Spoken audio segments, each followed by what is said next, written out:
Now that we've got an image open inside of Photoshop, what we're going to have to do now is learn to access that image by zooming in and out of that image. And there's a couple of handy shortcuts that you can remember if you wish, and you can find the vast majority of these under the View menu.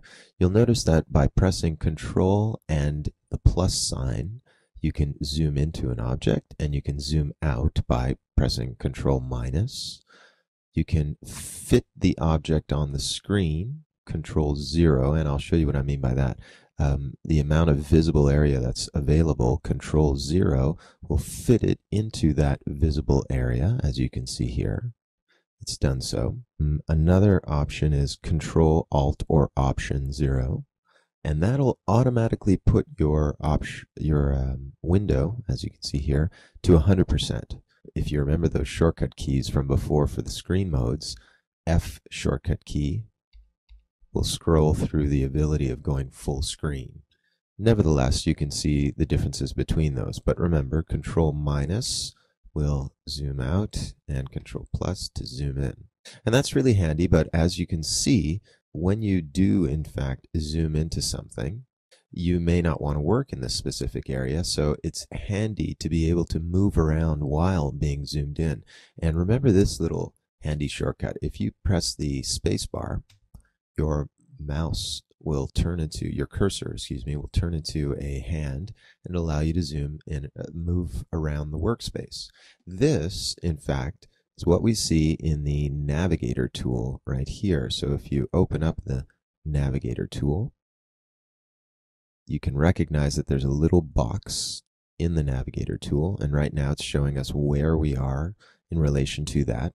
Also, if you zoom in and out using the Navigator tool this way, and you don't even have to press the space bar, you just move around the Navigator tool and it'll allow you to move around and get really tight and close on certain pixels.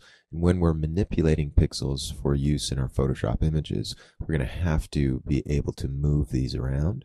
See how things work. So that's the Navigator tool and how that particular object works. You can see how it's kind of fun to move it around. However, if you don't like to work with the Navigator tool, remember those other shortcuts. There's also another wonderful tool here. It's the Zoom tool, as you might imagine, and Z on your keyboard shortcut will convert your keyboard shortcut cursor into the Zoom tool. So remember, whenever you mouse over any of these tools, take time to look at the shortcut that's associated with it. So this is really useful because rather than control plus zooming in randomly, as you can see here, it just zooms into the center of the object, and Control minus zooms out. This tool allows you to zoom in specifically on an area that you wish to deal with. So the tip of his tail now, if I just press down and then let go, I'm right at the tip of his tail. And if I want to reverse that process by pressing the Alt key, I get the minus sign. And that minus sign will allow me to zoom out. And specifically, I'm zooming out from the area that I want to. So you can zoom in just by clicking, or you can zoom into a specific area by selecting it.